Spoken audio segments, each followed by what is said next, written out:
Hey everyone. I'm making this video because I find with my online students, I have this problem crop up all the time when drawing perspective, specifically environments, but really this happens in a very broad sweep, I would say, across like anything that students are drawing in perspective, is basically, and I think this is a certain level of perspective learning that often doesn't happen at all. I think, when we first learn to do 1 point, 2 point, 3 point perspective, teachers are often kind of arbitrary about where they place the 2 or 3 points. They just kind of, they'll have, as long as it's on the horizon line, you typically draw the horizon line and then you pick those two vanishing points.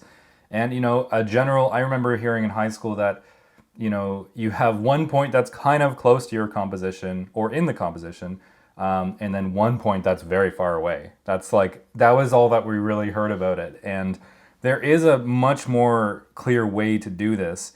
And larger than that is that, where those 2 points are absolutely isn't arbitrary. In fact, depending on where you place them, you might end up with a scenario kind of like this. This is a Lazy Nizumi. It's a great plugin for a variety of drawing software on PC. And it's kind of explaining, well, first of all, how to just use the linear perspective rulers. And I find these linear perspective rulers in Lazy Nizumi is just so much better than Clip Studio, Procreate, pretty much every other software that I've seen. I mean, Photoshop doesn't even have one, at least so far. But this perspective ruler that plugs into Photoshop and Clip Studio and other softwares is just far superior, if only for the fact that it, when you place 1 point in, based on what your field of view is, this is something you can change, and this little image here is just kind of demonstrating the difference of what it will look like to draw in either. And so a very low field of view is going to give you the kind of sense that it's almost as if you're looking at an environment through a telescopic lens. So a very long zoom lens is going to allow you to see an environment kind of like this, where those two, each vanishing point is very far from each other. You can kind of see by how this splits off. They're very, very far apart. So it kind of looks, it looks flatter. If you're drawing an interior, it'll feel a little more claustrophobic, because you won't be able to see quite as much. Whereas this one down here, this high field of view, gives you the sense that you're looking through a wide angle lens. So with an interior, even if it's a small room, it'll make it feel like quite a lot. You can see a lot in there, and it's especially this purple cube here, it's getting a little distorted. Obviously, it almost has this kind of black hole effect where it feels like it's being sucked into a warp. Now, both of these are technically correct. It's just the degree. It's the field of view. Depending on what lens you're using, it will give you a different vantage point on life. And I think it says down here that, yeah, actually, might say this above.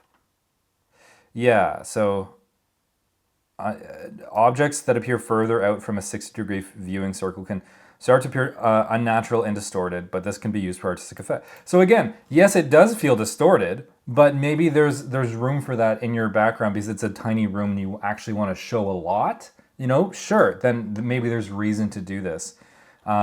But what I do find is that so much of the time, students lean towards the second option. The 2 points are way too close together, and especially for an exterior, like it would really have to make sense for it to be that distorted if you were gonna draw an exterior. So, I mean, somewhere in between these field of view will probably be more correct. So I'm gonna just demonstrate quickly what I mean by this, and I'm gonna bring up Lazy Nizumi so that you can kind of see how it works. So basically, if I bring this in, I'm not gonna draw. Sometimes I'll start with a composition frame first, but I'm just going to move this so basically everything I'm drawing should be within this circle in order to not feel super distorted. But okay, so right now my field of view is 63. So yeah, pretty average. So notice how now that I've set that field of view, I can't move 1 point without the other point moving because it needs to stay within that field of view. So that field of view is what determines how close or far away each of the 2 points are. So I'll draw a simple object using this field of view. I don't know why I'm zooming so far out. So here's an object. So this is very little distortion because it's a 63 field of view. So again, it's pretty good, right? Okay, now let's draw. I'm not going to move these points at all, but I'm going to change this field of view. So let's make it super high, like the 120 they showed in that demonstration. So wow, look at how close together these 2 points are. So I'll pick somewhere sort of in between here. So you can kind of tell how, wow, this is going to be very, very distorted.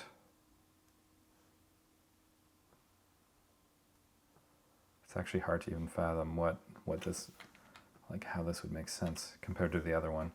And then I'll draw one more object with a very low field of view. So again, I'm not changing the points at all. I could change the points as well, but I'm not. I'm just going to do very, very low field of view. So this is the opposite. So if we look at the convergence, this is the convergence of those points. We can see how sharp, how acute of an angle that corner is.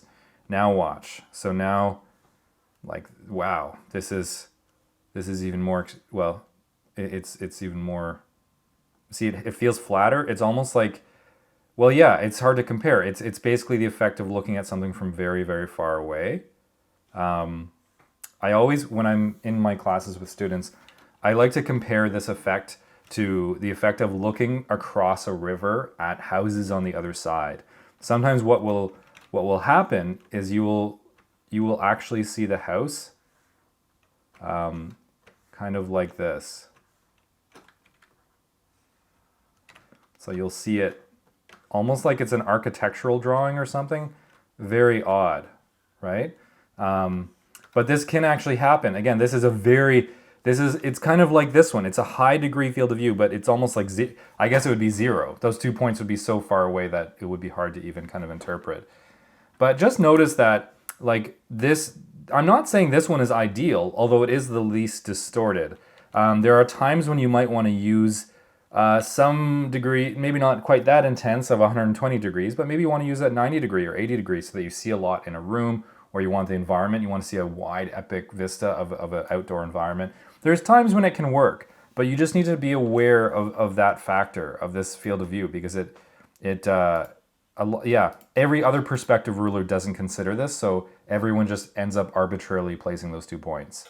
So I hope this helps a little bit figuring out how perspective is supposed to work in an ideal world. Okay, take care everyone.